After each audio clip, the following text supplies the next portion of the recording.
running there. Oh.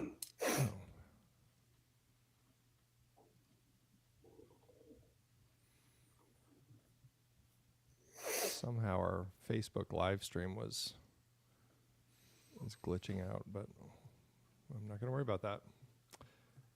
We're going to just make it happen everywhere else. All right, here we go. Welcome to Movies We Like, part of the Next Reel family of shows on True Story FM. I'm Andy Nelson, and that over there is Pete Wright. Hello, everybody. On today's episode, we have invited filmmaker Miguel Angel Ferrer to talk about The Sea Inside, a movie he likes. Miguel is the Venezuelan-American director of The Shadow of the Sun, a moving new film about two estranged brothers who enter a talent contest in the hope of changing their lives. Miguel, welcome to the show. Thank you for having me, guys. Thank you for having me. We are thrilled to have you, especially because the craziness of the world between the U.S. and Venezuela, it's nice being able to talk with somebody of Venezuelan origin who can kind of like share a story that isn't something that's terrifying in the news, but it's something wonderful and joyous about the country. For sure, for sure. Yeah. I want to get started on you, though, and kind of your career. Before we talk about The Shadow of the Sun and The Sea Inside, how did you get started in filmmaking, and what drew you to kind of eventually getting to the point where you're going to make your own feature film? I grew up in Venezuela. My mom's Cuban, my dad's Spanish. My mom was a dancer early in her age, as a young adult. And my dad, even though he was a businessman, he in the corporate world, he always had a Betamax camera on his shoulder. And in Venezuela, he would go to these adventures with his friends to Canaima, to La Gran Sabana, to Merida, and he would record all these adventures. Then he would come back home and edit tape to tape a whole like 90-minute movie. He would like create the credits. He would film those credits, edit that, put music to it, and then he would throw a party about 2 months after the trip, and he would invite everybody, and then he would screen this movie of the adventure, and it was just such a joyous time. And as a kid growing up, it was a way of me living those adventures, and I wanted to be part of those adventures, right? So really early on, without me knowing, and really without him knowing too, like he was creating cinema for me, and he was bringing these adventures, to me through the medium of television and film, right? And I had this really, I guess, romantic view of these adventures, right? Obviously, he did a film, when they got flat tires, or when the trucks went into the river, and they had to wait for a day to get somebody to get them out of there. And I think it was subconsciously just like ingraining like what filmmaking was to me. And we always went to the movie theaters, and we saw films and TV. I remember having HBO for the first time at the house, at the apartment in Venezuela, and then HBO used to have, they still do, but they used to have like these like behind the scenes after the show or the movie play. It had 5 minutes behind the scenes, and I would stay through the credits to watch how they made that. I never knew that filmmaking was a career until I was 19. Well, we moved to Miami in '96, and my passion for filmmaking was always there. Whenever a teacher would ask us to, let's say, do a presentation on Sevilla in Spain, on Sevilla, and like the agriculture, the politics, the terrain, the geography, all that, I would just go to them and say, hey, and I was 12, and I would tell them, instead of doing a PowerPoint, can I make a movie? And they said, like, what do you mean? Like, yeah, I got this script where, my group of friends, my 5 guys, would go on a cruise ship. The cruise ship hits some rocks. It sinks, and then we wash ashore into the shores of not Sevilla, Valencia, And then we would, have to acclimate into the culture, talk about the weather, talk about the agriculture, talk about the arts, and then, then we come home and back to Miami, and we have to present it. So then we would make, we would shoot us like on a dinghy raft in a lake in Doral, Miami, like, washing up ashore, and then going into all these, we would like do graffiti. We would put like big poster boards and do graffiti for like the agricultural fields. I would grab, and it was just problem solving. So I would say, okay, how do we make ourselves? How do I put me and my friends in a museum in Valencia? It's like, oh, I just take a picture of the museum from the book that I got from the library, take a picture of my friends, cut that out, paste them together, and then film that, and then Wow. put a little music and sounds in the background, and then cut to my friends, close up talking, with a background, with a similar background.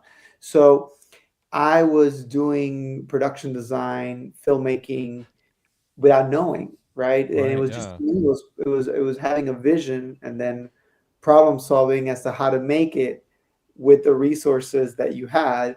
Nobody told me it was filmmaking. There was no YouTube, no Instagram, no none Sure. of that. Filmmaking wasn't really like a career, especially in the Cuban American enclave in Miami at that time.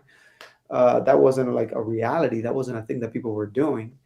Yes, I knew who Spielberg was. Yes, I knew who George Lucas was. Yes, I knew all these greats, but it wasn't a thing, right? So, Yeah. but Yeah. I kept on doing that, and then it was only until I was 19 that I a longer story that I won't go into, but basically I was training track and field, and through a lot of serendipitous moments, I landed in a film program, and I realized, oh, film is something that I can actually make a living out of.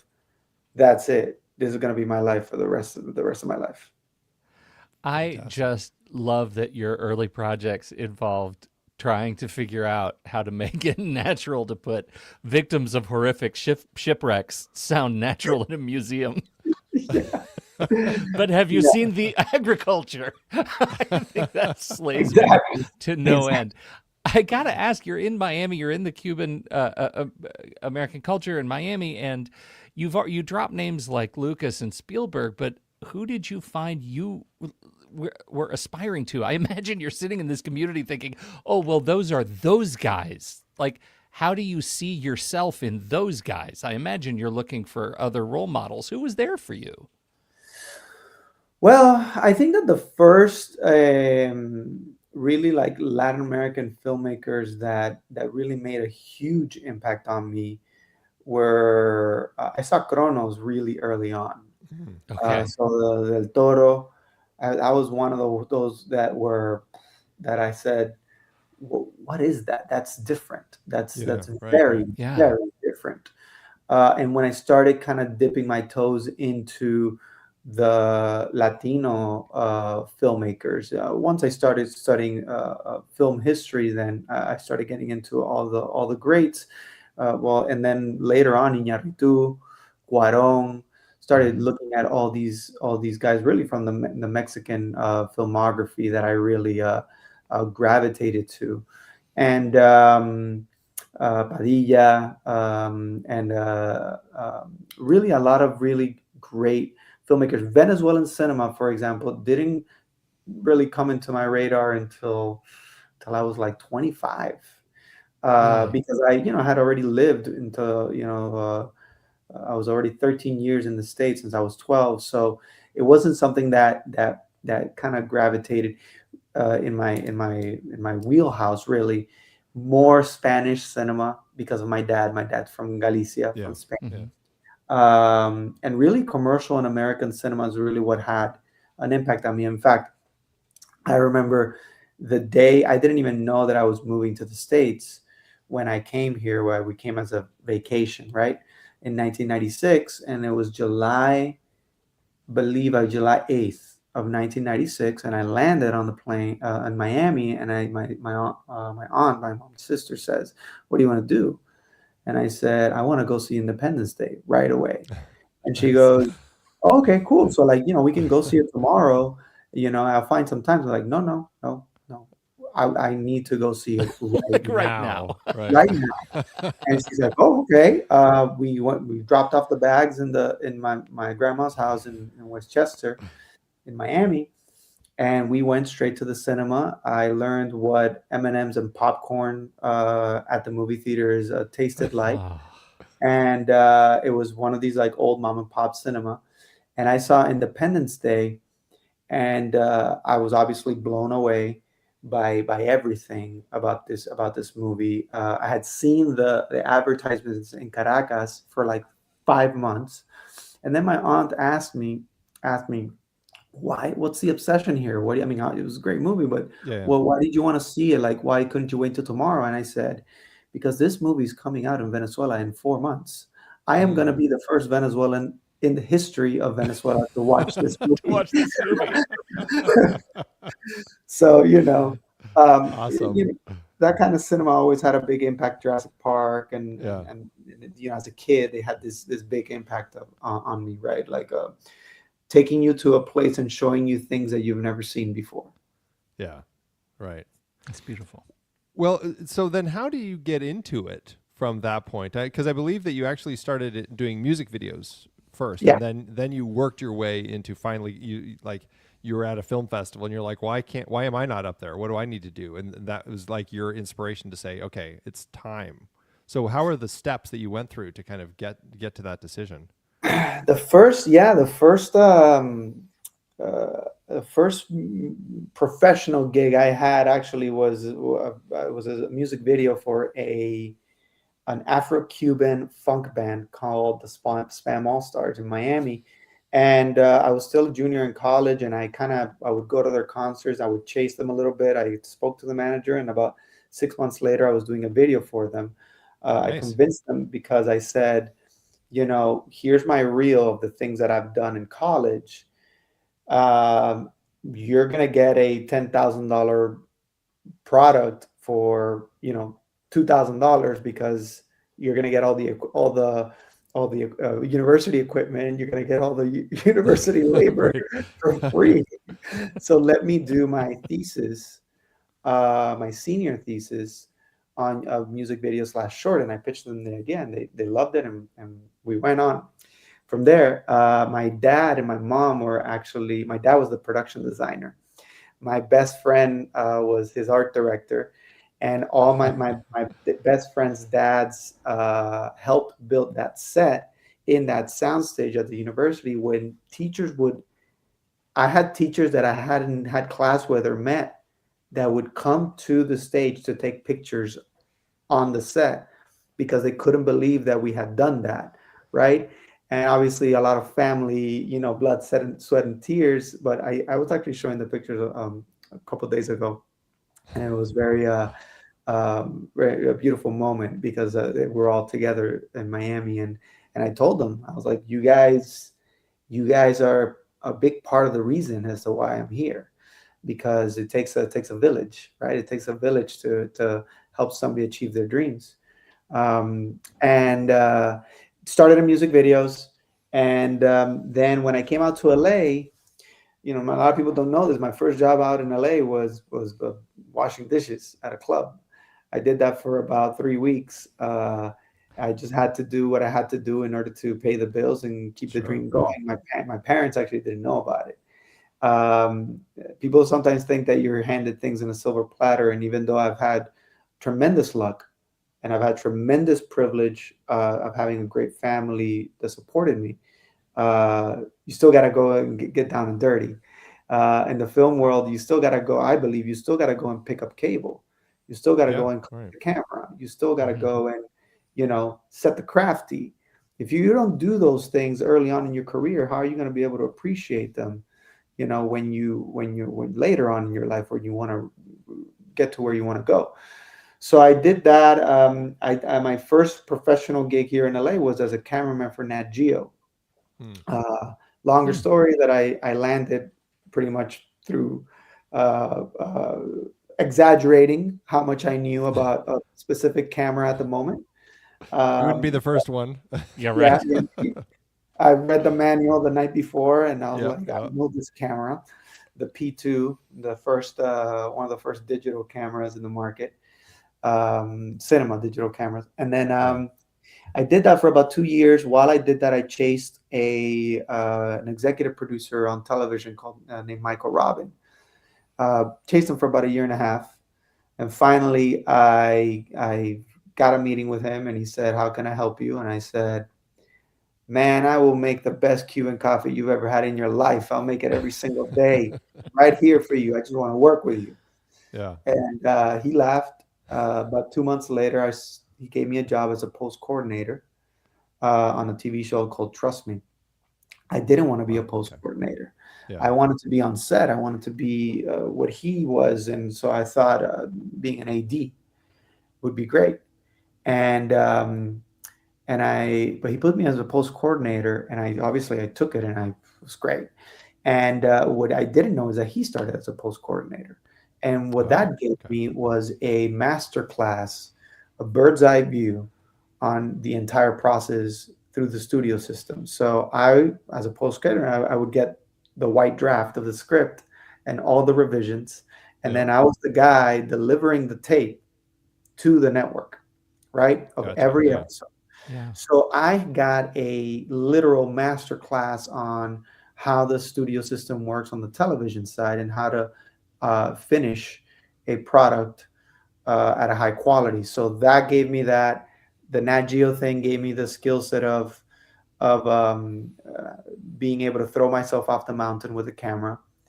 And I started then, once I did that, I started directing music videos again for a small company in LA, then the labels in Latin America. I moved on to commercials about 2 years later. Uh, Again, through perseverance, because I was a music video director, and the commercial agencies and the EPs, they look at you and they say, you can do great music videos, but you can't do a commercial. You don't know how Mm. to. You've never done it, Yeah. and you don't know Right. how to. And I don't trust that you can do it. Yeah. Somebody gave me the chance, and then I've been directing commercials for about 15 years now. In between that, I did a movie just as a director for Lionsgate. It was uh, a learning experience. I talk about it often. I think that if I hadn't done that movie and learned a lot in that movie, I wouldn't have been able to do Shadow the way that I did. Yeah. But once I did that movie, the experience kind of took me out of narrative, and I went into commercial world, branded, still did a couple music videos, still did some TV. And then it was only in 2020 when I said, you know what, I need to get back to my narrative dream.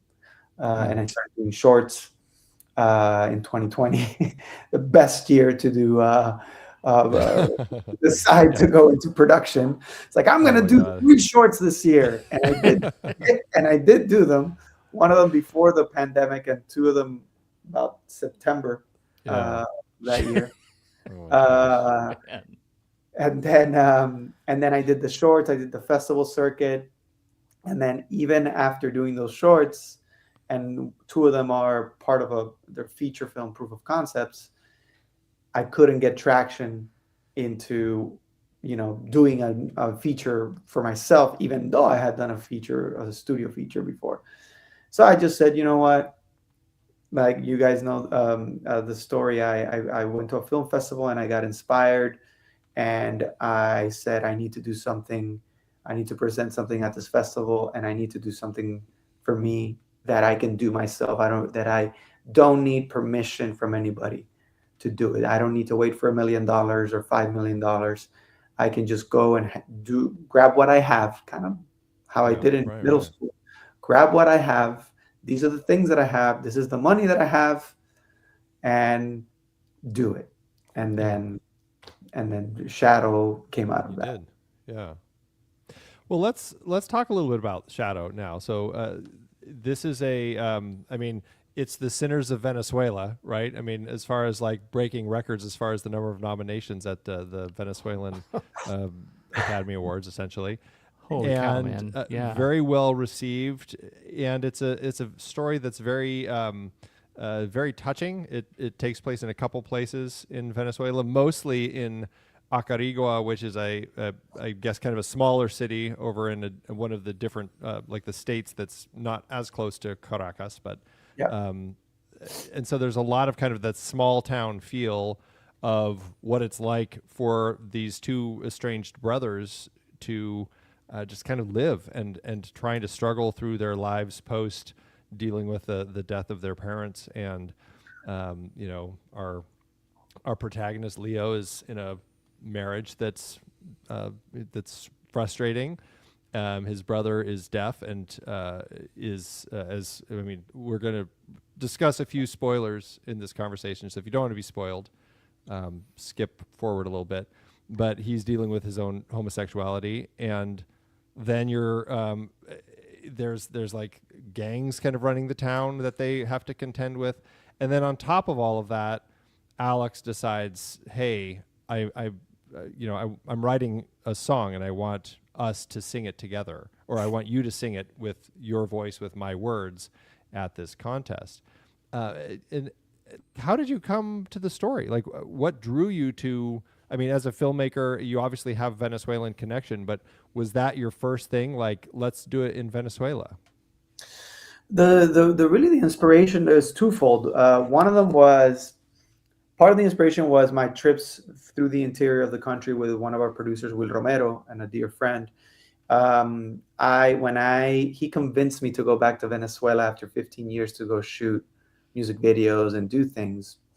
And when I did that, I had to fly through Bogota, and then to Cucuta, which is in the border, and then cross by foot, kind of sneaking into my own country. Wow. Because I didn't have a Venezuelan passport. So the way that it works at that time, and I think still, I mean, things are changing very rapidly, but if you were born in Venezuela, you can enter Venezuela, but you can't leave without a valid Venezuelan passport. To get that passport, it's like $1,500, $2,000, and it's probably about 6 months. So, you know, I had to sneak into the country, do a music video, and then sneak out. And it's a whole literal Indiana Jones adventure, completely with like, you know, military checkpoints and people pulling me out of the car and stopping me and stopping us. I gotta say, Miguel, man, there are a lot of places on the planet to film music videos. Like, at what point does the cost benefit for you? Like, what was it that really drew you to do the Indiana Jones part? Are you just like a nut for adventure too, or was it? I mean, there's got to be something pulling you so hard to do this in your home country.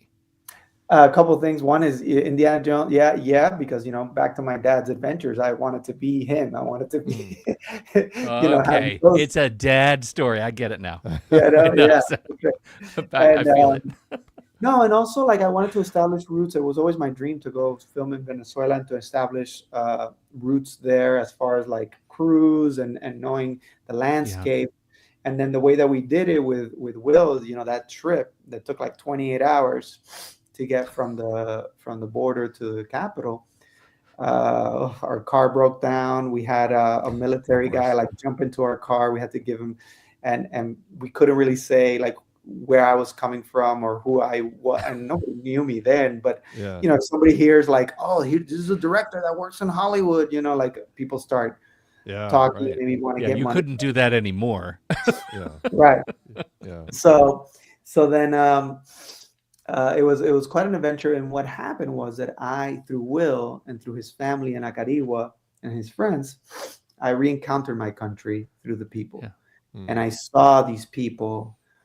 I saw them with my very own eyes, how they make miracles happen every single day, and how they have these insanely, tremendously difficult obstacles every single day to do the simplest of things, to go get gas. Do when I tell you that in Acarigua and in the outskirts of Acarigua, if you want to get gas, you have to make a 2-day line, a 2-day queue where you park your car. And because there is no gas. If you want to skip that line, get ready to pay $150 for $20 worth or $30 worth of gas. So how do you do things on a day-to-day basis? How do you go around those obstacles, and how do you make it so that that day you get gas? And when you have no power, you have no internet, all of a sudden you have no hot running water. You go get up, you want to go get milk at the market, and there is no milk at the market, but there's milk at the market that's 5 miles away. But for that, you need a car, Mm. right? Yeah. And you don't have gas, but your aunt has gas. Let's go call her. Wait, there's no internet, so because there's no power, so you got to walk over there to convince her to go. The whole thing, then like that, and then you Jeez. got a flat tire, and then the guy that's at the market that told you, I'll I have a gallon of milk for you. He says, man, we ran out. And then what do you do now? Anyways, Yeah. 7 o'clock comes around and you have a full spread at the table with the milk. And Yeah. then you go, how do you do that? How do you do that every single day? And then I saw that, and they do it with such passion and with such warmth and happiness. And I'm like, why isn't this in a movie? Why haven't I seen this in a movie? I've seen a lot of movies about Venezuela and about Latin America and about the crazy shit that happens there and the oppression and the dictatorships. But where's this? Where's the day to day? Where are these miracle workers? And how can I put that into the screen? And how can I make that into a movie that doesn't just stay in Venezuela, but that has international appeal, that I can take to an international audience, and that Mexican brothers or Mexican siblings or Peruvian siblings or American siblings go, that's me. Mm. That's me. That's me, because I also have an impossible dream, and I've also had obstacles, and I've also had people that told me that I'm crazy, but I still gotta go out there and do it. Yeah. Right. Right. I think the so much of the story, like the number of times I choked up as like it's hard to even have a conversation about some of the beats in this movie that impacted me.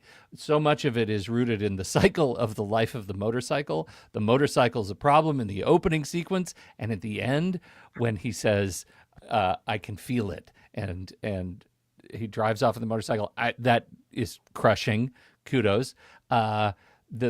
The entire model of the movie being about debt and about how money pushes you toward this just crazy aspiration hit home so hard for me, and hearing you talk about it is so compelling, that how aspiration can drive you toward survival being the thing steering this car that's driving on fumes. This just what you are willing to do in spite of all of your doubt against it. It just, I mean, hell, it just feels good. He comes off stage. He opens his arms. Oh, man. Right here. It just gets me right here. I can't even talk about it. It's so hard. What these guys are willing to do for each other, to lift each other up and think, I did my best. It's all I got. It's just really beautiful. Yeah, thank you, and thank you for. I realized I started with a question in there, and then I got so wrapped up, choking up on my own emotion, that I didn't actually ask it. So I'll let you respond to my nonsense. No, I love it. I love it. And no, it's not. I love it. Thank you so much, because it means the world to me that you saw it. The motorcycle thing was is very, very conscious. Something that we did in the sound design with Enrique Diaz. Yeah. And that we wanted to make sure that it was there. Like, that motorcycle doesn't roar like that in real life. But at the end, I told him it has to kick it up. Yeah, it has to be a Harley. It has to be V8. Because Leo has to become the man that he's always wanted to be in order to do the things that he needs to and wants to do. Yeah, yeah. Go ahead. There are a few things that that really hit home, especially after hearing you talk about kind of like people just trying to survive day to day. Like they all have their own lives, but they're still trying to survive day to day. And it's one is just a small moment, but it's when the two of them are walking back from their little makeshift recording studio or their rehearsal studio that they've kind of created, and And Alex is just like, can't we just hop on the bike and ride? He's like, you want to pay for the gas? Like that speaks very directly to what you were talking about. But the other one that really hit me was again out at that location when they're having a blow up, and you have that moment where he's describing what happened with the death of their parents and walking through what wasn't available in their time of need. When he took them there, they were caught in a fire. He took their his burned parents to the hospital, who had no gauze, no morphine to give them, and he had to just basically sit with his parents as they were in pain and slowly dying. And it's just like, God, that is just so hard to hear, how somebody has to live through that, and the pain that he's held on all that time, and finally having that moment talking to his brother about it. It's tough. Really is tough. Yeah. Yeah. They, I would try to get through this answer without choking up, but there's a lot of people, um, thousands of people, maybe tens of thousands, in Venezuela went through that, and went through a similar situation where you get to the hospital and you got nothing. You literally got nothing. And this is not a war-torn country. This is not a uh, like some place that has been reduced to rubble Yeah. by wars. And this is Right. one of the most rich and prolific countries in the Western Hemisphere. And then you look at those things, and that's why Venezuelans see that, and they cry. They know the reality because everyone knows one person where that happened, that literally is the exact situation that happened. Oh, And man. to me, it had double meaning because that moment is like, some people say that the movie's not too political, and I beg to differ, because in the way that with the way that I think cinema, for me, the cinema I like is the cinema that tells you a story and has so many layers under it that you yourself come up with your own answer to the ideology, or to the things that are being said, or to the protests that are being put on screen, but you don't really, feed them forcefully to the audience. You tell them through a story, through an allegory, through a metaphor. And in that case of that scene, that's every Venezuelan. Every Venezuelan is Leo, because we saw our parents in Venezuela. We became supermen and superwomen, and we saw them burning, and we took them out of the fire, and we were literal supermen. Put them both on our shoulders, took them to the hospital, and guess what? Nothing happened. There was nothing. There was no way. And we got to see our own parents, or our land, slowly die through 25, 26, 27 years. And to me, that's the double meaning behind that, right? It's the reality, because that's exactly what happened to a lot of people. But also, that's Leo there is talking about, and I was talking about Venezuela. It's like, you were young, you're 24, you don't know how our land actually died. Wow. So, Powerful. So much of this story, especially between Alex and Leo, is carried on a very internal sort of barometer, and these guys figuring out each other in this new space together.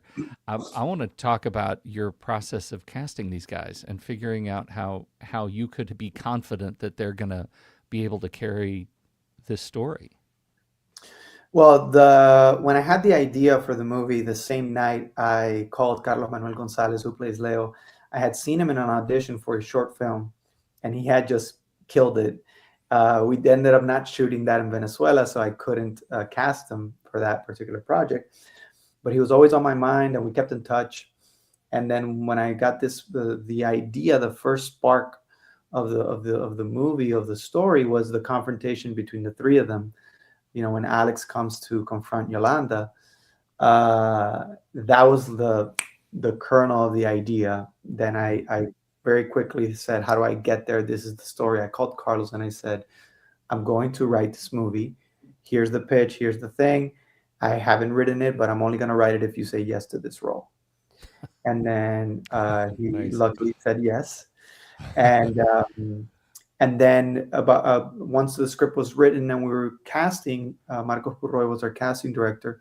Carlos was very much involved in the casting process, and they put together 4 or 5 actors per role. It was a closed casting.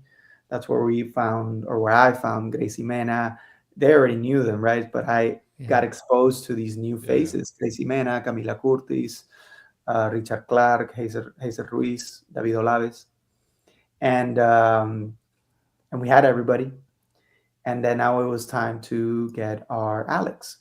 The acting community in Venezuela is small because our industry has been destroyed since 2002. So really, actors really only live off of 95% theater, right? And then some film here and there. And the deaf acting community is minute, almost non-existent, right? We saw 2 young men that were great, but they didn't quite fit the role the way that I wanted. They ended up being some of Alex's friends in the movie. Oh, Yeah. okay, yeah. So we Now that you were, say that, you can kind of tell. Like Yeah. I could see it. yeah. And That's they, awesome. and he, the producers, Will and the rest of the producers said, look, you got to find this kid in Mexico and Colombia and Argentina, and then fly him over. But I'm a little hard-headed. I'm a Taurus. I'm a little hard-headed. Yeah. My wife says I'm hard-headed. I say I'm perseverant. There you go. And I said, this kid exists. So we were being taught Venezuelan Sign Language by 2 beautiful and amazing, strong women from Venezuela, from Guatire, for about 2 months before production. And I turned to them and I said, listen, this is a situation. We're 3 weeks away from production, and I need a deaf young man to play this role. So can you bring me anybody from 20 to 30 years of age who is deaf in the entire country? Well, I'll pay the bus ticket. I'll pay the plane ticket, whatever it is. They just got to be in the capital in 5 days. They brought about 8 young men. Angelo Lopez was the last one that we saw. And as soon as he entered the room, I saw the tape. As soon as he entered the room, he just lit up. Like the room lit up. I could see he was nervous, sweating, flubbing the lines. He didn't know what was going on. Like he would look off camera, and then Carlos would tell him like, keep going. And then he would like look, and but his aura, his presence was there. And on his side, there was a WhatsApp group, was part of a deaf WhatsApp group in Venezuela. He's a kid from El Valle. El Valle is a really poor area in Caracas. It's a slum, a very dangerous and poor slum. And he saw looking for a deaf young man for a movie. And then he tells his mom and his girlfriend, oh, look at this, but I'm not going to go because I work construction and I'm teaching sign language. And they said, no, you should go. You should absolutely go and do your best. You never know what's going to happen. Right. So he went. And to this day, he's won 4 Best Actor awards at international film festivals. Troy Couture, who's Oscar winner for Coda, saw him, had a 1-hour Zoom with him, showed him his Oscar at the end and said, you're going to win one of these one day. And he's living in Spain. We're trying to get him into the industry there, and then trying to see, about getting him a visa so he can come work over here. And I think the moral of the story, there's a lot of morals. There's a lot of like lessons in that story. And one of them is, you got to listen to the women in your life. You know, you know, Always.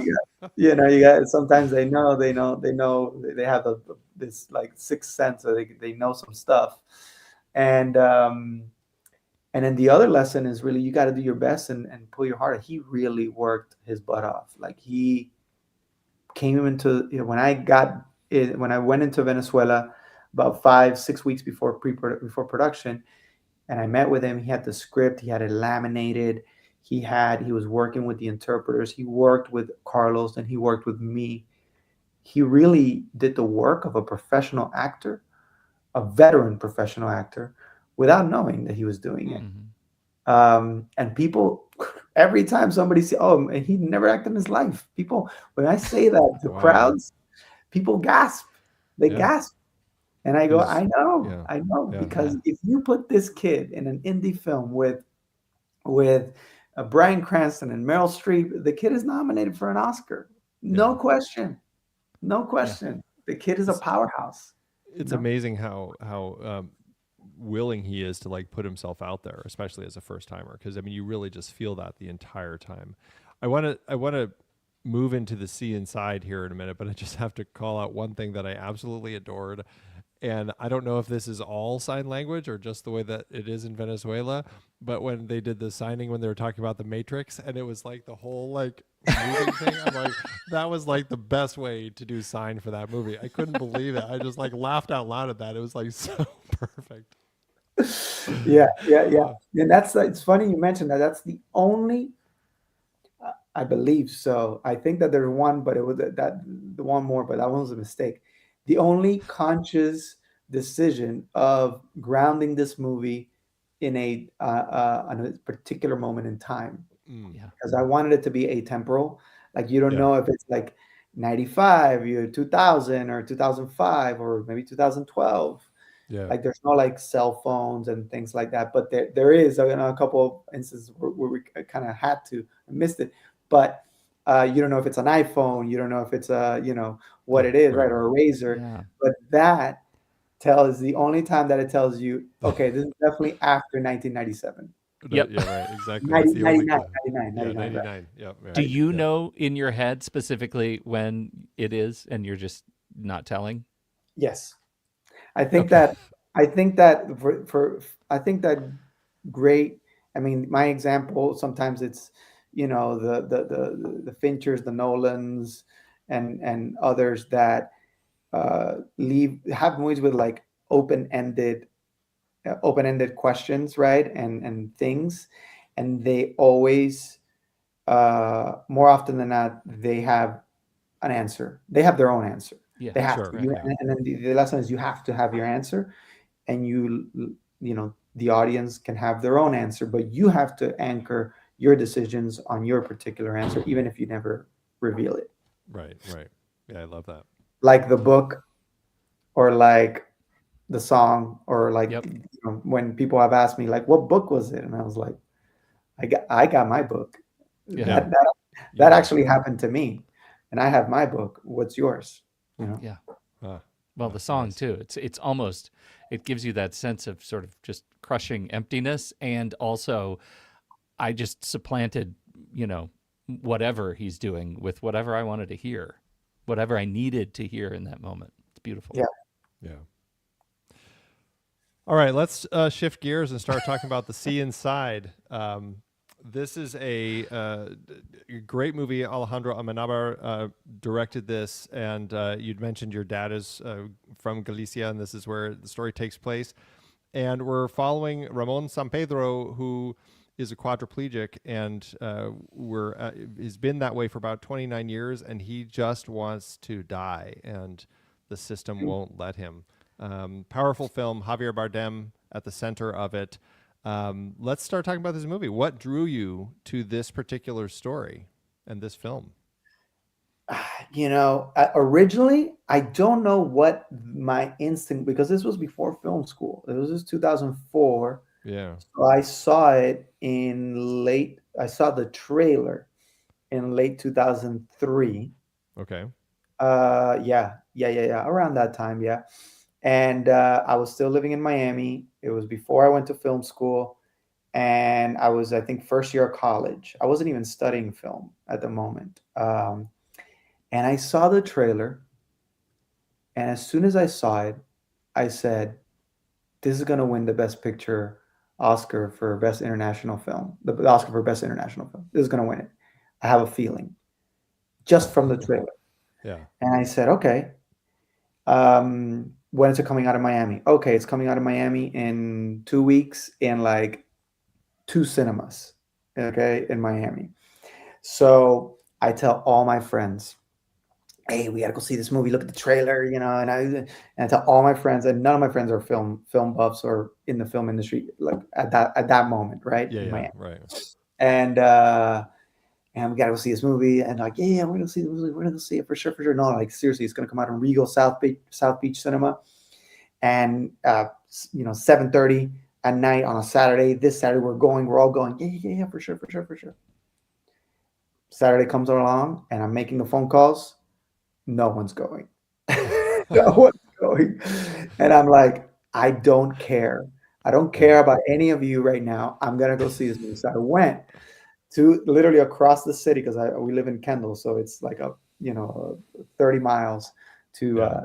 to South Beach, and then I go and I'm by myself and I'm sitting almost. I think there was like four people in that theater, and I sit and I watch this film, and it was Saturday, and I get back home probably like at 10:30, 11, and my mom asked me like, "How was the movie?"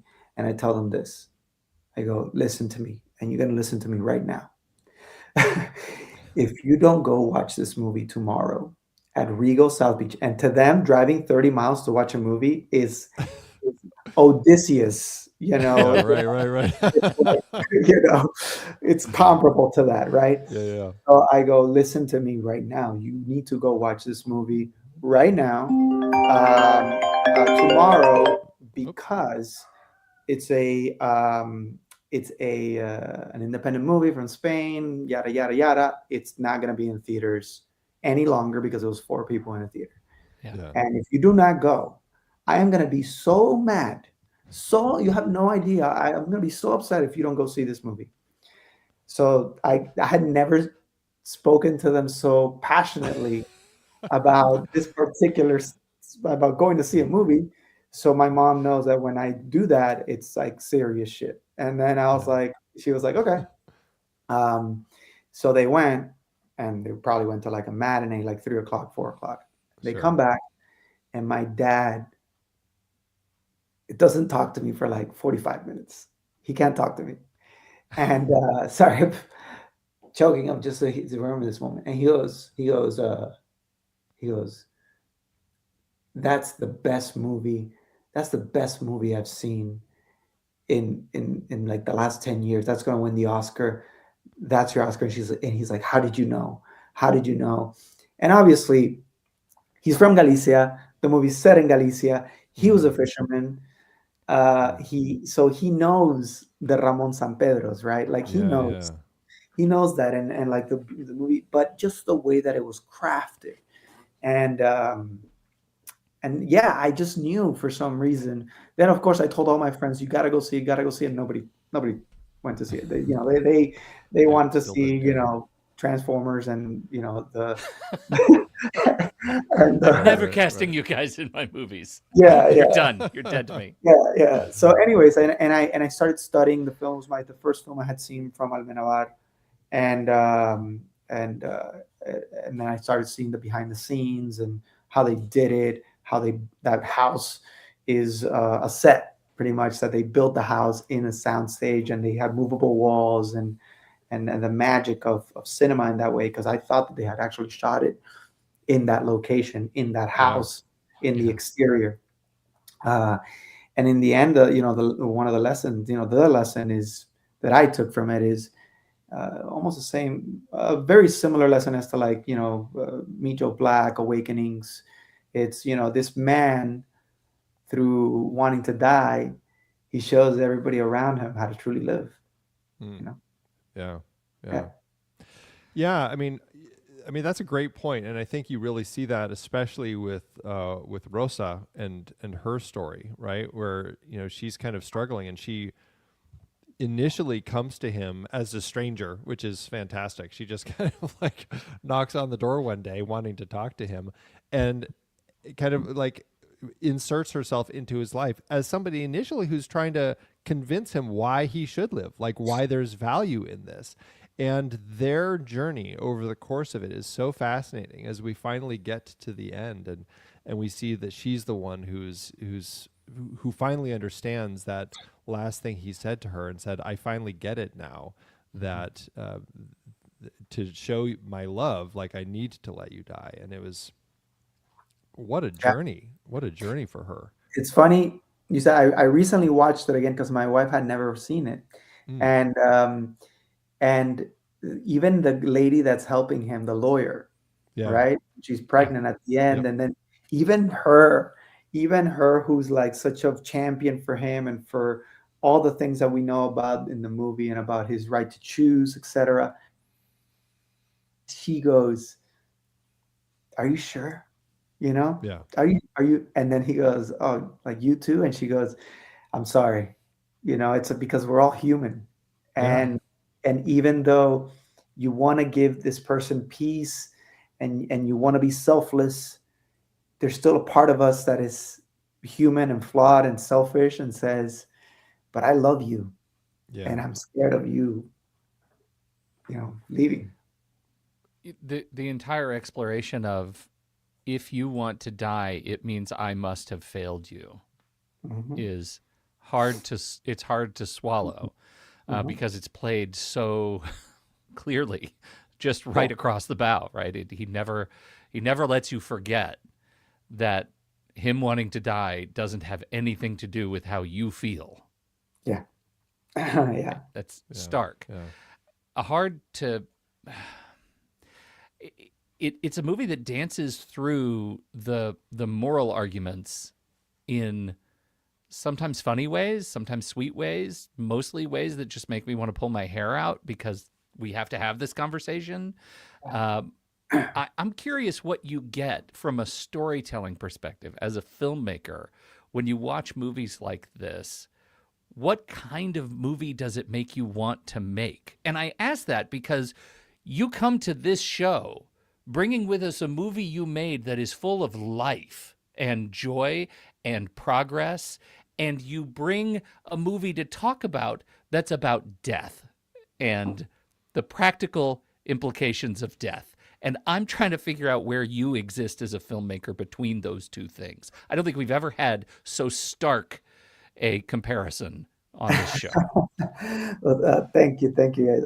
Well, it's because of the way the perspective or where I see it from. I think that death is a part of life, and you can't taste the sweet without the bitter. It's a line from Vanilla Sky from the remake. Yeah. Right. Um, and in this particular case, you can't know life without knowing death, and you can't know the beauty of what you have if you don't know the finite nature that it has. And I think that the life component of it comes from the characters that surround Ramon San Pedro.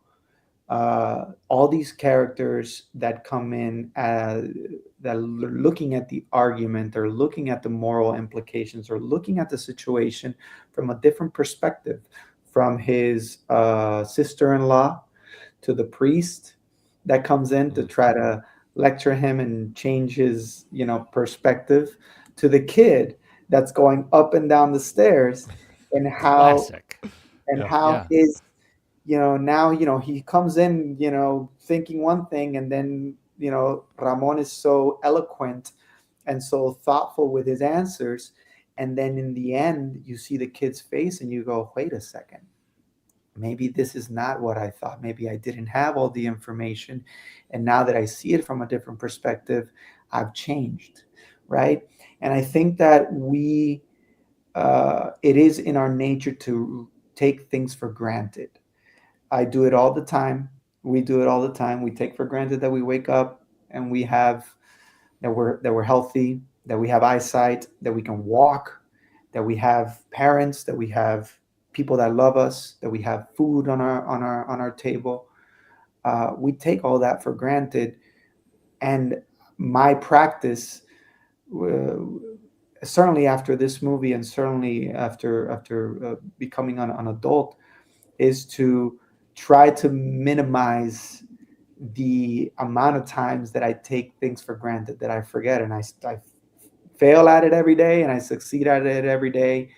And then this movie, Ramon is a beacon for that reminder. Don't take the life that you have and the treasures that you have for granted. It's what he says. Like she asks him, "Why do you want to die?" The Belen Ruedas character. Why do you want to die?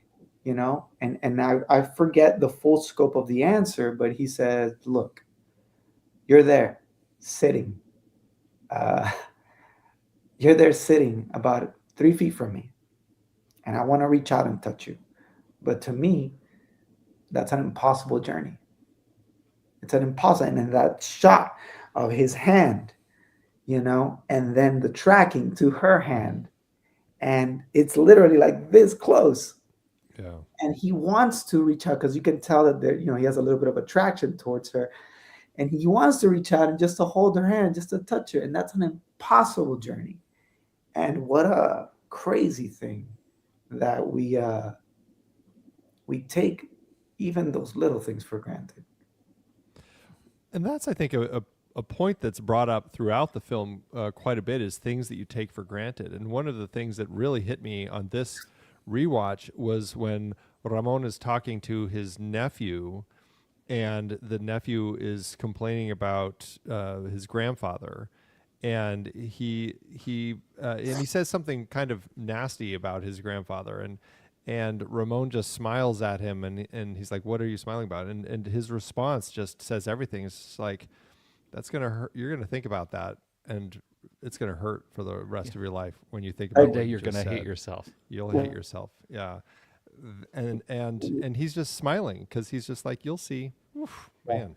He says, one day you're going to regret what you just said so much that you're going to wish the earth swallowed you. Yeah. Oh God, yes, that's it. That's it. And that line stuck with me so much that I've actually said it like 2 or 3 times to Wow. people that Yeah. have said mean Yeah. things, whether it's to me or to uncalled for things. I've actually pulled lines from movies all the time. Yeah. Yeah. People, Yeah. sometimes people think like, man, like what a deep philosophical thought you just had, and I'm like, nah, I just plagiarized it from. Yeah, From Yeah, I was totally just quoting a plagiarized it movie. for this Yeah. conversation. Yeah, Well, but a it's such powerful one. Yeah. it's such an interesting space, and that was one of my observations about this movie because it shuns big speeches, right? This is a movie that actually presents a stage for big speeches right and left. The biggest one that I expected was the heroic courtroom scene. They make such a huge deal about building a wheelchair for him to get him into the courthouse, and they don't give him the Yeah. speech. No platform. It is incredible that they do that. And so, as a film that ends up taking away the big stage when those small opportunities happen, they are as incisive as possible because they're balanced against nothing. They are the giant weight of this film. It is so preferential to reaction and implication and quiet humiliation of care routines, that I think the movie it keeps the movie from becoming too rhetorical, right? You sort of have to meet it at the level of the argument because there's no big stage to respond to. Yeah, yeah. I mean, do you ever look at this and think, I wonder what my "you're gonna hope the world swallows you" line is gonna be? I mean, this is an aspirational film. You mean in Shadow? Shadow, Um, movies yet to come. I mean, I'm curious how you set your own bar. But very high. And to me, it doesn't matter like what, like in Shadow, what particular budget I had or the resources that I had. It had to be as good to me. I'm going to be compared to The Sea Inside. The film, whether it had a tenth of the budget or the same budget of the movie or the resources. So I have to make it as good as I possibly can, and aspire to that kind of level of realism. And it all goes back to the characters and the actors that portray them, the authenticity to the situations, and the authenticity as to how those characters behave themselves in the particular plot, in the particular instance. Um, Things like, big spoiler, right? Big spoiler here coming up. But when Alex says to her, uh, "I might be deaf, but you are going to hear my voice." And it's Yeah. gonna echo, it's gonna bounce around in your head so Mm-hmm. much that you're never gonna be able to forget me. And there is so much weight to that line for his character, for the deaf community, for him as a dreamer. And then for him as a dreamer, that's for me too, because that's the way that I'm not deaf. I don't have a closeness to the deaf community before the movie. I didn't want to be a lyricist or a musician, but I had a dream, and I had a dream about being a filmmaker. And it was my way of saying, uh, yeah, I might be, my parents are not rich and well connected. I might have come to LA with two bags on my shoulder. I might be an immigrant. I might not know anybody here in LA, and I might have these things not going for me. But I have these other things. I have perseverance. I have a love for what I do, and you are going to hear my voice. You're going to hear it no matter how many times you try to block me or red tape me.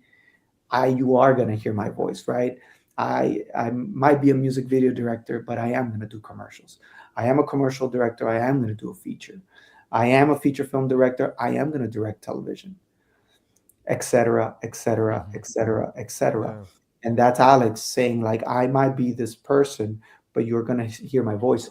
And I think that resonates with everybody that sees it in the audience, that sees that moment, because I think we've all had that. We've all had dreams and goals, and big or small, and people in our lives that, and sometimes people that love us, that say, "Ah, what's your plan B?" Or, "Oh, you know what, you shouldn't go in that direction," maybe because they're afraid. Maybe they're afraid of that a possible failure, maybe because they failed, and they don't want you to go through that heartbreak. They don't want you to go through that hardship. Anyways, I Yeah. think that it goes back to all of that, and to the authenticity of, like, the human experience, and every character has to have that human experience. Every character in the film, and in The Sea Inside, I I believe every character. In fact, I I don't know if he did this when he was writing this film, but I do this with Shadow and with other films. I write the movie from the protagonist perspective, or the leads, and then Mm-hmm. I give it a pass from every single character's perspective. So, like, what is Yolanda in Shadow? What is Yolanda doing when Leo's bike, breaks down and he goes late? What is she doing? What is she Mm-hmm. reading? What's happening with Alex? And in The Sea Inside, it feels like every single character is the protagonist of their own story, Yeah. and still Yeah. Right. serving Right. the through line, still serving the main storyline, right? Yeah, Boy. absolutely. I think that we're definitely getting that in both cases, where these characters feel rich. They feel like fully lived in, and we really see that. And this is a great example of that, because it also takes place over a longer period of time. I mean, the lawyer that we mentioned, we meet her at the beginning. She meets this other guy. They fall in love, get married, have a baby, and so we know, like, this whole thing is like well over a year of time. and Yeah.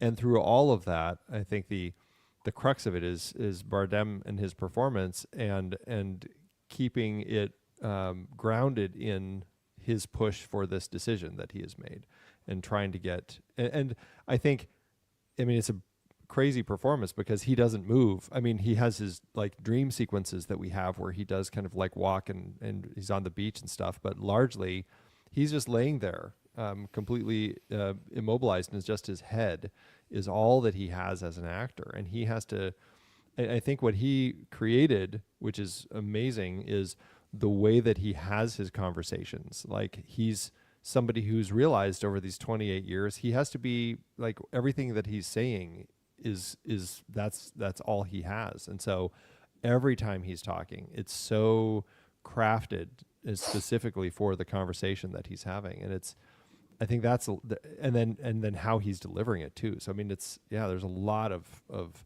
strength in carrying this movie on his back the way that he does. Yeah, and I mean, I think that it wasn't too popular back in the day in 2004 to nominate an actor for Best Actor, even though they were part of an international film. It wasn't as popular back in that day, but I think that if this movie would have come out, 2015 and after, he would have definitely been nominated for Best Actor, maybe even won, because again, everything he does, it's from the neck up, right? Or almost everything, right? Like his expressions. And when I show people that haven't seen this movie and I show them a picture of Bardem, and I was like, and I forgot how old he was. I was like, this was like 2003 when he did this. Yeah. So he was young. He looks like how he looks in this still. He was like a young, strapping man. And here he is as present day Ramon San Pedro. It's bananas. Like, you almost don't recognize. It's bananas. Yeah. Totally my thought. Yeah. It's interesting because, we look at these conditions rendered in film, right? The quadriplegic condition, and the last, was it the last one we talked about? And it was so many years ago, The Diving Bell and the Butterfly, which is my favorite movie I can't watch again. Right? It's such a beautiful experience of interiority that becomes cinematic. And I think, this movie in Bardem's hands is quite special. Well, paired with how Amenábar directs it, like when he walks and his footsteps are like delicately like leaps out the window and the opera swells and you just have these soaring camera over the forest. I mean, it's like, wow, like I feel that. Over the forest and over the ocean. And let me tell you, I watched this in the Vision Pro in the headset. I made it real big. I got real close. It feels like flying. It does feel like flying. It was perfect. Chef's kiss. Yeah. It's and again, like when I started studying the film, it's like, how did they do this? Like, how did they do all these shots? How do they do the house? And it was a master class in part of the kind of filmmaking that I like, which is it's the camera and the actors and the directors and the team's imagination, and that's it. There's no like big VFX sequence. There's no like dinosaur that you can hide behind. There's no like crazy, action sequence. That's it. And for a film to have that much power and be so simple, it's the kind of cinema my dad likes, and it's part of the cinema that I like, and it definitely influenced Shadow, obviously. Yeah, sure. Have your paths ever crossed, you and Amenábar? Cavorting No, in Spain? no. The only Spanish filmmaker that I mean, if and when they, I mean, I would freak out. I would have to, and then, he's not like a popular star director like a Cameron or a Nolan, even oh my God, Bayona. But I don't know, he would probably be freaked out, like, is this person gonna kill me or punch me? Because I would just be like, hey man, I would come with the crazy eyes. Hey man, I just want to tell you something, man. I got to tell you this. That one time in this one movie when you did that thing, man.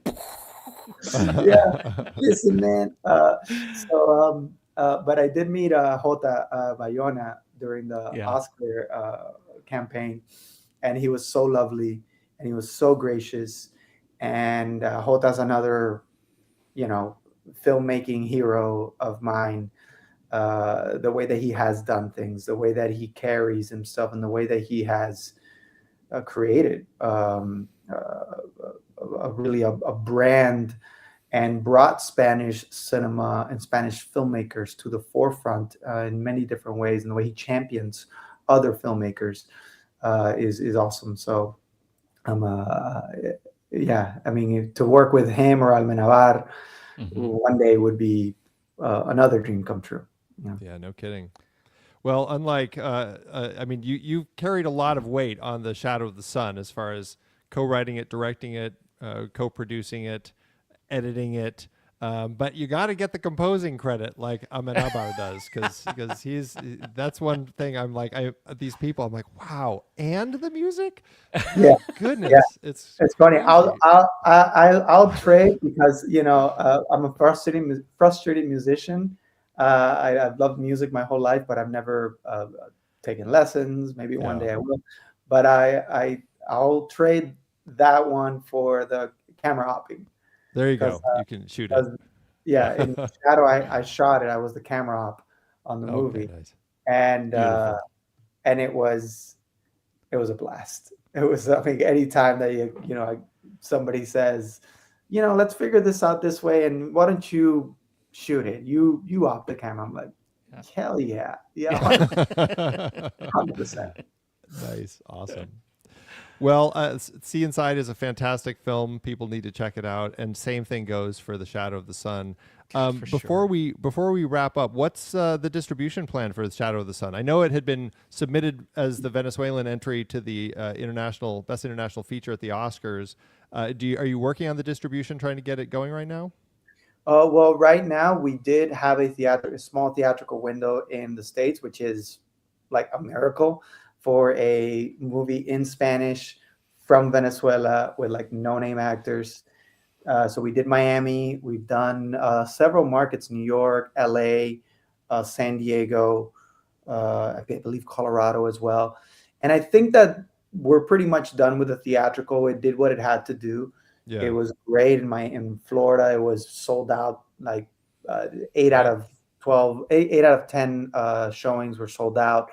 In LA, we had a 70% attendance, which was fantastic. People are reviewing it on Rotten Tomatoes, and right now it's at 100%.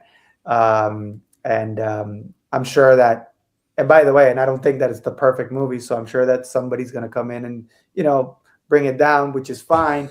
As long as people are enjoying the movie and spending 100 minutes, 90 minutes to 100 minutes with us and saying, that was I spent my time well on this one, right? Yeah. And I learned something from it, and I was entertained, and I laughed, and I was inspired. That's one of the many goals that we want with the movie. And then now it's just about finding the right home digitally for it, whether it's a streamer or a digital distribution stateside. And then also abroad, we're gonna be in Mexico in theaters very soon, and hopefully in Latin America.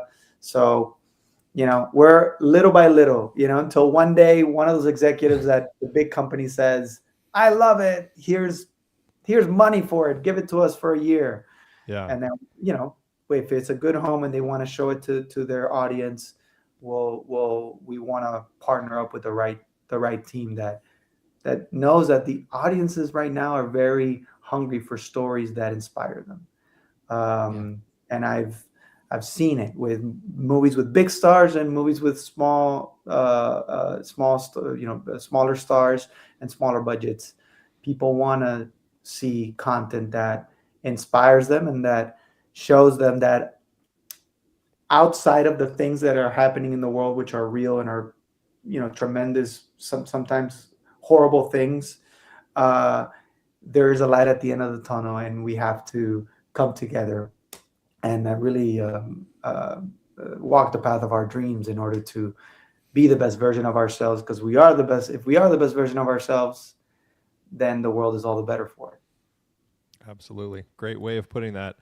The website is theshadowofthesun.com, and I'm sure that your team will be keeping it updated as far as any place where people can go check it out. So we'll make sure the link is in the show notes.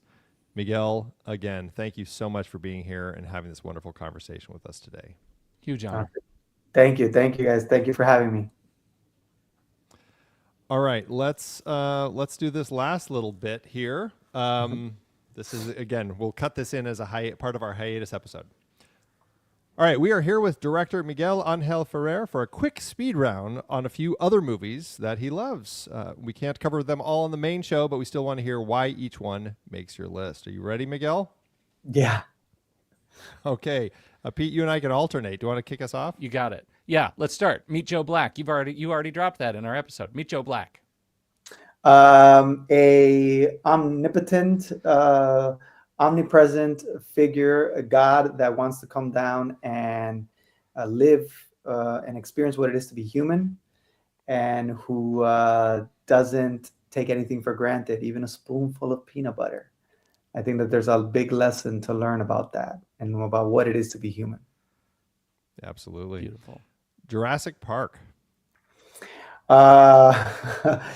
And that one really, for me, it was anything is possible in the cinema. It was the first time that I saw actual dinosaurs like live, they actually really existed. And the themes and the characters, and careful when you want to play God, careful might you fall into Icarus territory and fly too close to the sun. All right, Inception. One of the most amazing sci-fi thrillers ever made, and it's not only about the characters, about obviously the plot structure, how he was able to dream up this world and execute it in the space in that time, 2010. But one of the best lessons of that movie: be careful of the ideas that take hold of your mind, because once they take hold of your mind, they're almost impossible to eradicate. Yeah. No Country for Old Men. One of the best thrillers of the modern age, crime thrillers. I was completely blown away by the way that this movie not only aesthetically punches you in the gut, and it's very noirish qualities, but also in the writing, the subtext. The Coen brothers take a lot of pages out of Sergio Leone and the greats when they talk about Anton Chigurh, and the CEO asks Woody Harrelson, "How dangerous is this guy?" And Woody Harrelson says, "Compared to what? The bubonic plague?" So by saying that, he literally is telling you everything, right? Yeah. So an amazing lesson in script writing and in subtext. Nice. Okay, here's a largely unrelated thematic adventure. From No Country to Old Men to Gladiator. So many lessons to be learned about Gladiator. Obviously, there's the hero's journey, the honor, a man of honor, a man of principle, a man of morals, and a man that doesn't give up to do what is right and does what is right. But on the behind the camera, which is the best thing that I tell executives all the time when they tell me the script is not ready, and the script is ready. You have 100 pages, and it's about 85% of the way there. It's gonna get better through the process and through the casting and through everybody's added value. And then I just tell the story that Gladiator had a 20-page script when they started shooting, and they continued to shoot without a script. And then a lot of the things that happen in the movie that we think are classic and beautiful story didn't happen until one of the actors sadly passed away before production ended, and then they had to rework the ending of the movie and how the third act came about.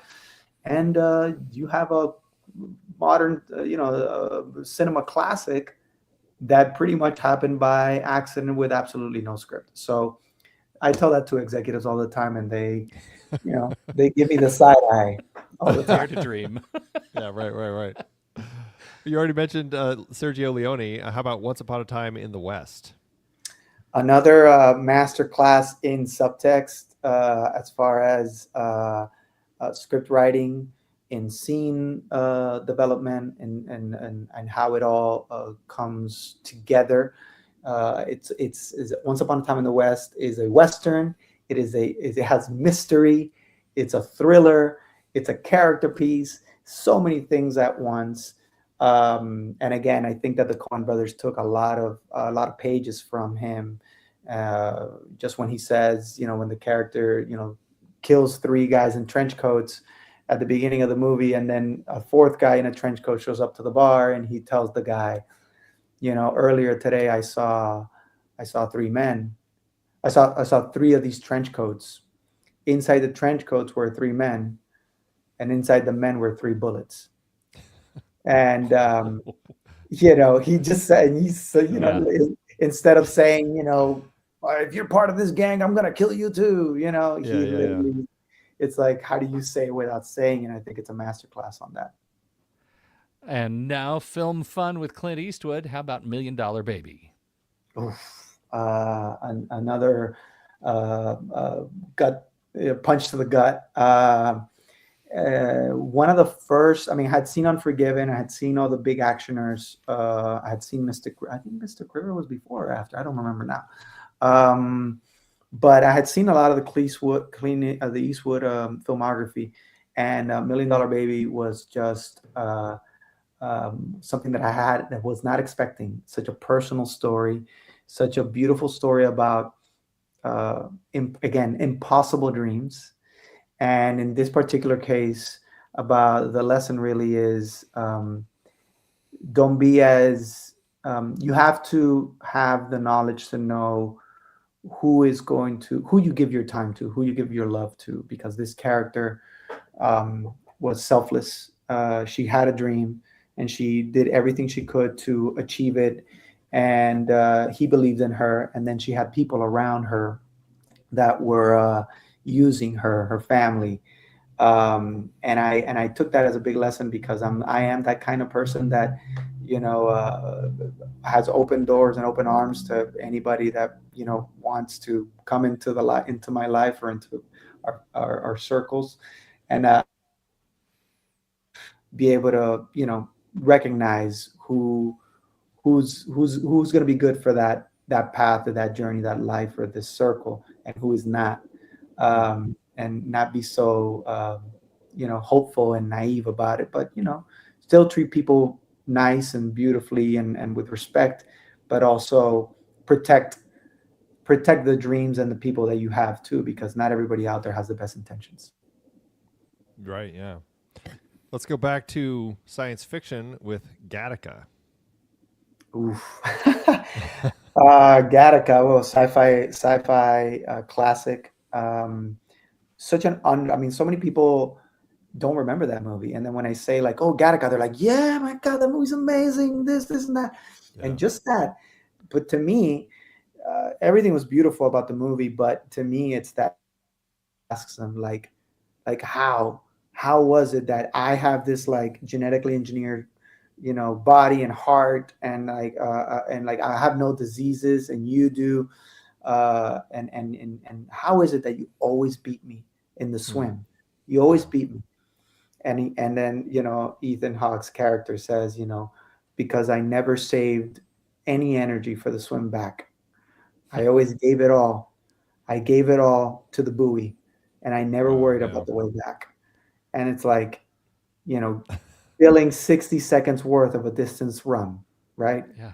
It's that thing. You give everything you got for the thing that you want, the dream that you have, and you don't worry about the journey back. You'll make it. You'll make it. But you can't save energy for the journey back, because the idea is that you get there. That was we all started sanding off all our body hair when we saw that movie, right? Was it just me? Yeah. Just you. Okay. Just you. How about Minority Report? Yeah, another sci-fi classic. In fact, I was just telling my wife about it because she hasn't seen it.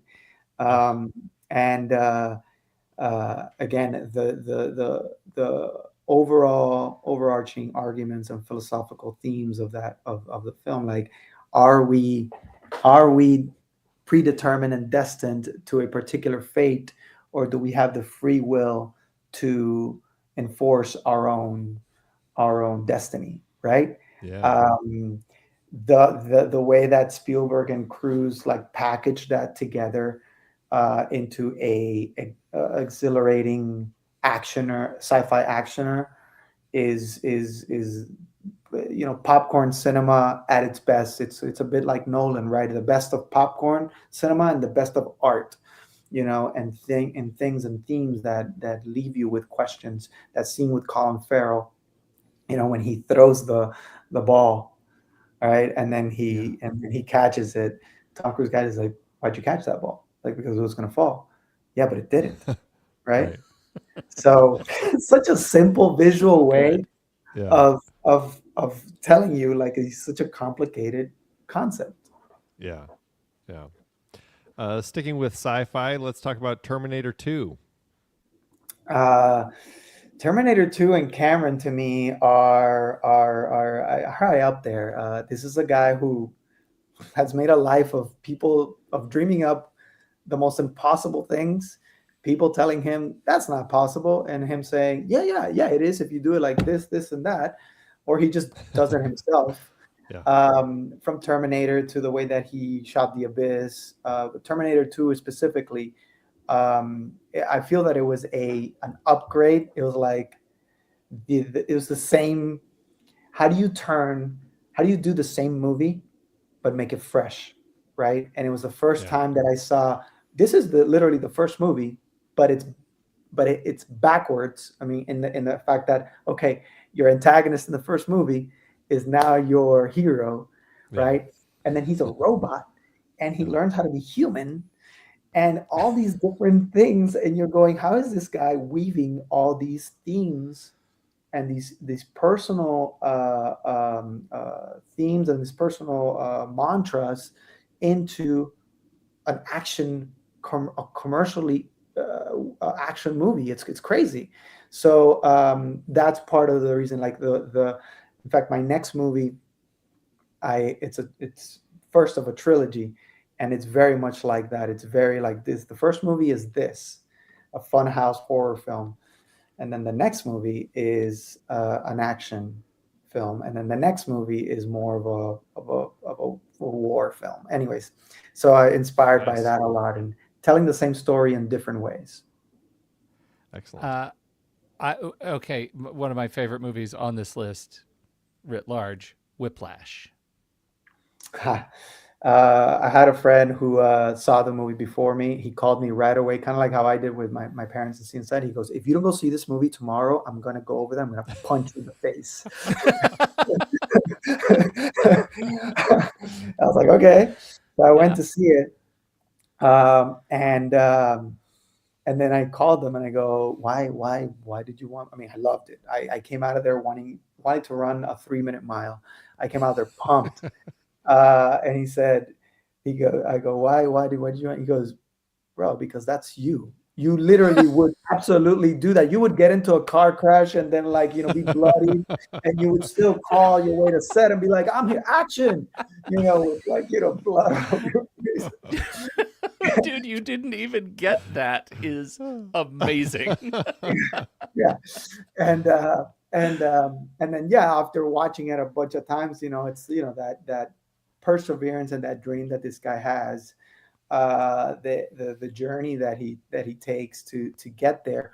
It's also a cautionary tale, especially to me and to everybody. Really, it's like how far do you take your obsessions, and will you be careful enough to not hurt people that are around you, that are along for the ride or along this ride with you, and make sure that you're cognizant that there are other people around you, and you can't just be a selfish prick and go to your dream. There's a way of doing it and achieving it without doing that.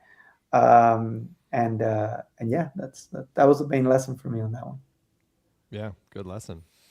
All right, with these last two, we're going to be ending with a little bit of Denis Villeneuve. First, how about Incendie? Masterclass in all kinds of cinema.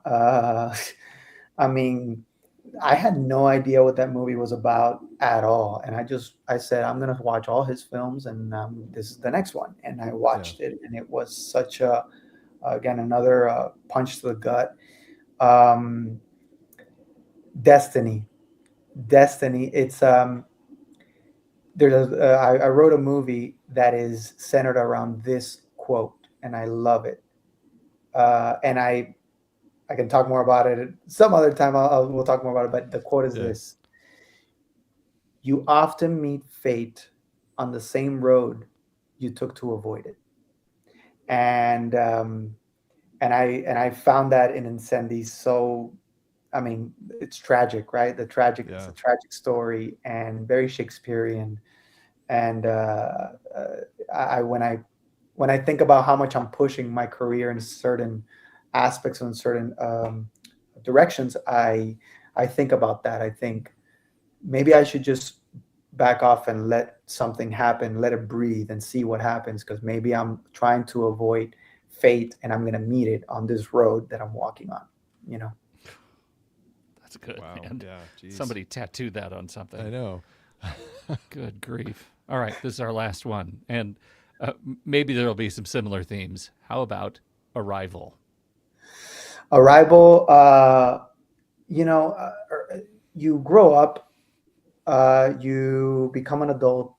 I saw it when I was 33, 34.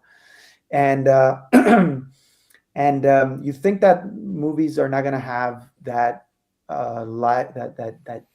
that's very difficult for a movie to change your life, like Meet Joe Black did, to have such an impression on you that it literally shifts your perspective. And you think like there's movies that teach you stuff, but not like a seismic shift. Hmm. And I saw Arrival, and I was going through at the moment I was going through a breakup of a 9 year relationship that was wonderful, and we just decided to part ways, but it was very painful, obviously. And I saw that movie, and the lesson, right? Um, when you realize that she's not looking at the past, she's looking at the future, and then when she says, even though I know the future, even though I know where the story ends, I still choose it. I still choose you. Her daughter. I still choose Yeah. you. I still choose to have you. I still choose to go through this, even knowing the immense amount of pain that I'm going to go through. The miracles and the moments in between make it all. And I came out of that theater like with a completely different perspective on my 9 year relationship. There was my answer. My answer was, even though I know the ending to our story, um, if I had to do it all over again, I would still choose you. I would still choose to do it Yeah. the exact same way, because of the way that we have grown, the way that things and the laughter and the beautiful things that have happened along the way. So crazy that a sci-fi film about an alien Yeah. invasion, not about an alien invasion, but that's what the Yeah. posters would, tell Yeah. you, Right. right? Right. Gives you that kind of a perspective shift, even at 33, 34 years Yeah. of age. Right. Right. Um, and that's the power. And to wrap it all up, as you guys know, that's the power of cinema. That's the power of cinema. It's something, and the power of a good book as well, of a good song, of good art. But for me, it's the power of cinema. It can literally change your life for the better, and that's why I've chased it for so long, and that's why I did Shadow, and those are the kinds of movies I hope to make, the movies that inspire and change people for the better, the way that movies have changed me. Wow. Beautiful. Couldn't Beautiful. imagine a more perfect way to end this conversation, Miguel. Again, thank you so much for being part of this. Thank you, guys. Appreciate you.